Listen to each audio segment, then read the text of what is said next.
Gal, what is the astrology? Astrology is our ability to connect to our environment, our solar environment. We are very preoccupied these days with our earthly environment and what we're doing to Mother Nature.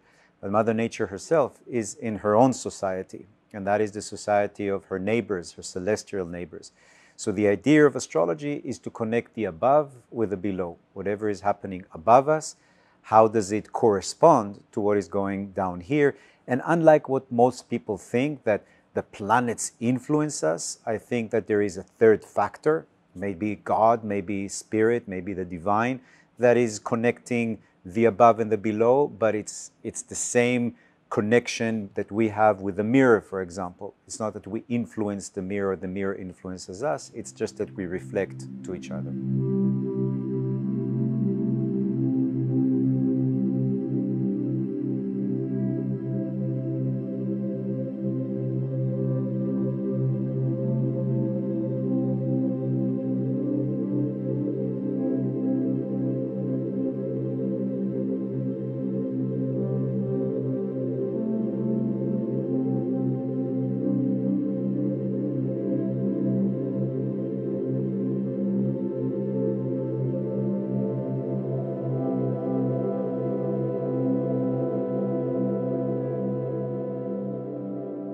I studied psychology in Israel, and then I found myself through crazy synchronicities in Mexico, and through even more ridiculous synchronicities, I found myself in a situation where I was brought to a group of people that I didn't even know what they were studying, and they spoke Spanish, so I didn't understand a word they were saying. But when I was about to leave the class, the teacher turned around to the blackboard and started writing in Hebrew letters, and some of the Hebrew letters were a little bit weird. So I stayed. I said, what am I doing here in Mexico? I don't speak Spanish, but this guy is writing something on the blackboard in Hebrew. And I went after, and he said, yeah, we're learning Kabbalah and astrology. And I said, listen, I don't have any money. I didn't have nothing there when I was in Mexico. And he said, no problem, you can help us with the Hebrews and you can study astrology. So astrology came to me more than I came to astrology. I never had the inclination to study it. I studied psychology before, and I told you when you study psychology in the academy, you very much learn to dismiss astrology, again, because it's threatening. Even the great psychologist Jung said that astrology has to teach much more, or he said actually that psychology has to learn much more from her older sister, astrology, than vice versa. Astrology is the mother of religion. And in the case of the church, for example, you can see a lot of churches that will have the bull, the lion, the eagle, and the angel, because these are actually the four creatures, what we call in Kabbalah the chayot, the creatures, animals, you can say, that were the throne of God according to Ezekiel 1. So if you read Ezekiel 1 in the Bible, the Old Testament, you'll see that there is literally a landing of a craft from the skies. That's why a lot of time people think that Ezekiel 1 is actually a description of an extraterrestrial arrival. And when the doors open of this craft, what is coming out are creatures that seem like a bull, but a mix of lion, that they have the wing of an angel, and they appear like a eagle. So these are the four fixed signs that we have in astrology. Don't forget that Ezekiel is having that vision in Babylon. Babylon is the mother, or the place, let's say, that astrology really developed, even though it came from Sumeria, but Babylon is very much next door. So what happened with religion is that it implemented a lot of symbolism from astrology, the same way that Christianity takes a lot of symbolism from Judaism. And Islam takes a lot of symbolism from Christianity and from Judaism. And all of them are taking it from astrology. For example, Christmas is celebrated in the time of Christmas because really it was the winter solstice. Easter and Passover is really the equinox. If you think about the Ramadan, it's always celebrated as the 9th month, the 9 lunar month. It's also astrology. If you think about the birthday of the Buddha, it happened on the full moon in May. All of these religions, first was astrology. That's the skeleton. And then religion come with their stories on top of it and build their own structure, you can say, the bones and the skin of the religion. But the basis of it is astrology, because from an early age, when we were just Homo erectus, when we were just developing, even before the Homo sapiens, we looked up.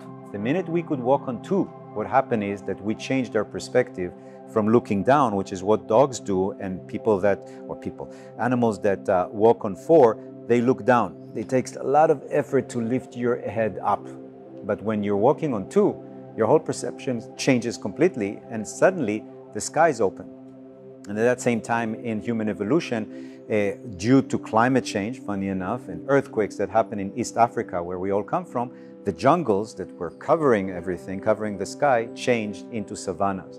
And suddenly, not only we're walking on two, but we're opening ourselves up to the skies and the stories that are told by the stars. And that's when astrology became dominant. That's when we started using astrology to navigate, to understand the past, and to predict the future.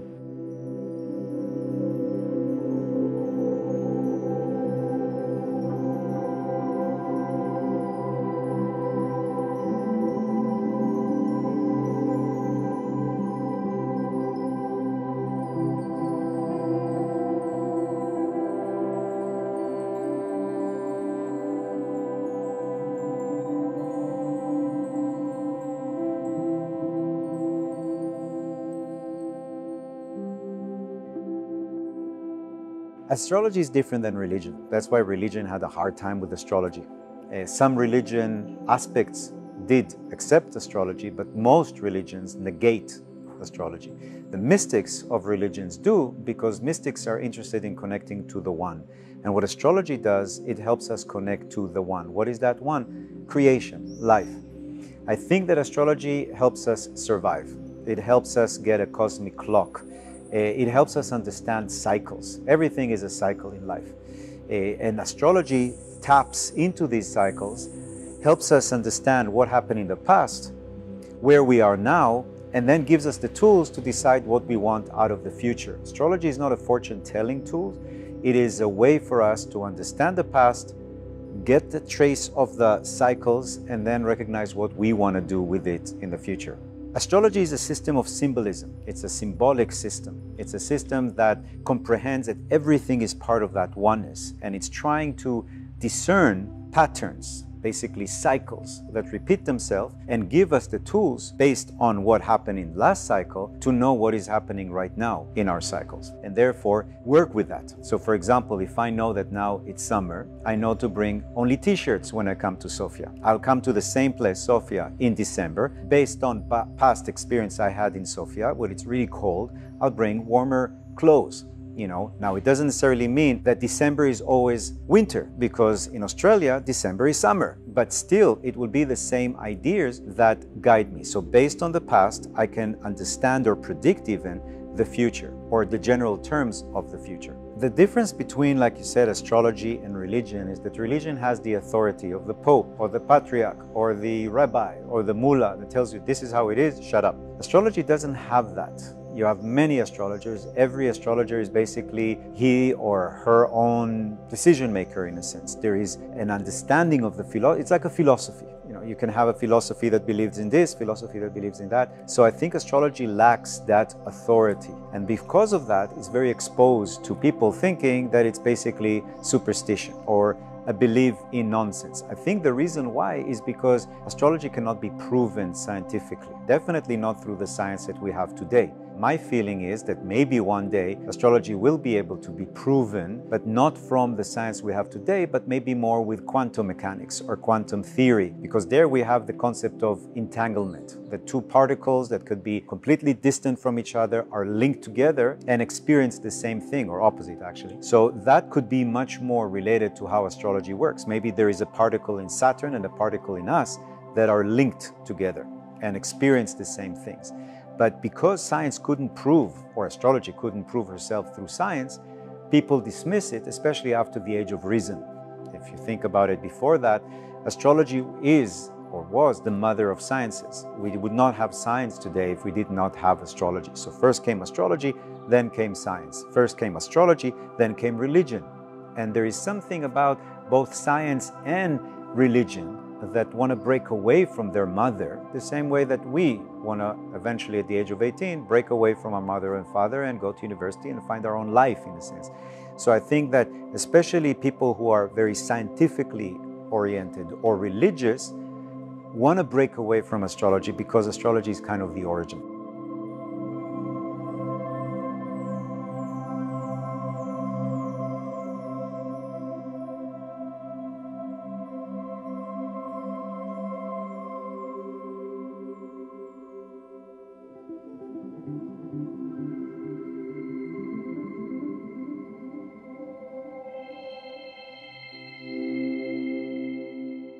we knew that 2022 is going to be a year of sacrifice because it's 6.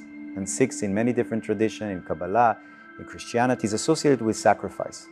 So we know that there would have been some kind of sacrifice of love. And I never suspected the sacrifice would be poor kids in Ukraine or the whole country of Ukraine that had to be sacrificed literally in order for the whole world to unite behind it.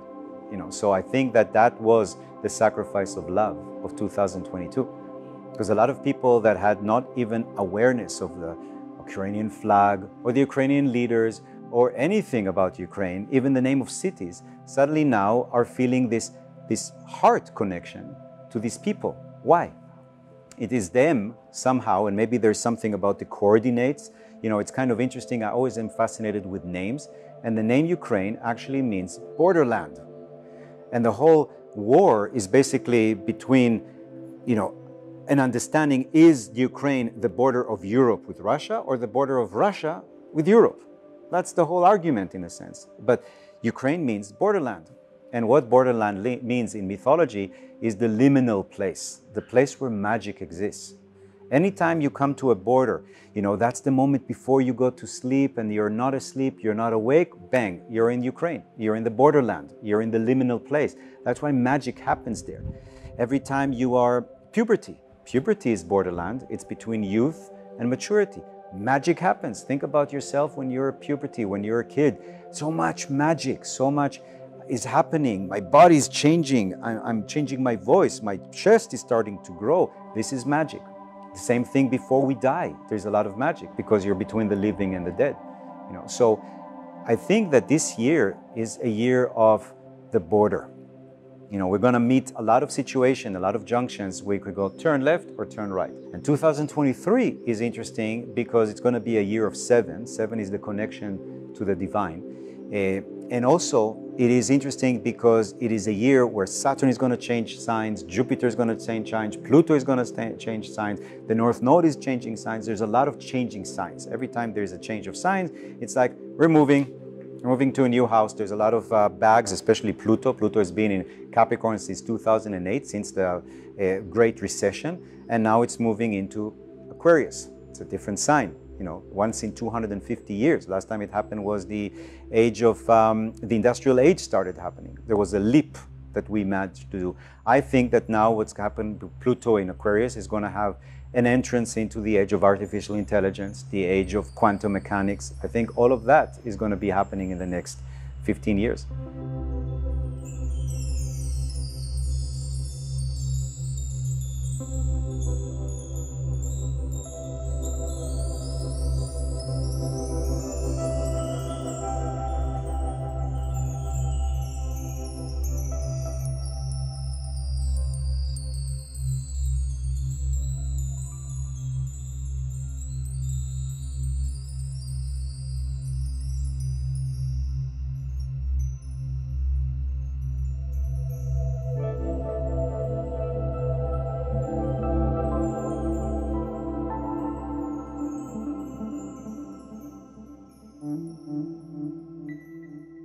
Everything is part of the one, part of that connectedness. And for me, the ultimate proof for that, because I did come from the academy before I met astrology.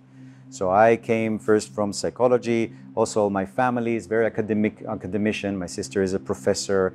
My brother is also studies all the time, and he's a master's in cinema, actually. So the whole idea of oneness for me was in connection to the Big Bang. So one day I did that again, experiment with my thought, and I thought about how can I prove to myself that everything is part of the one. I know that all religions talk about it, all the mystics talk about it.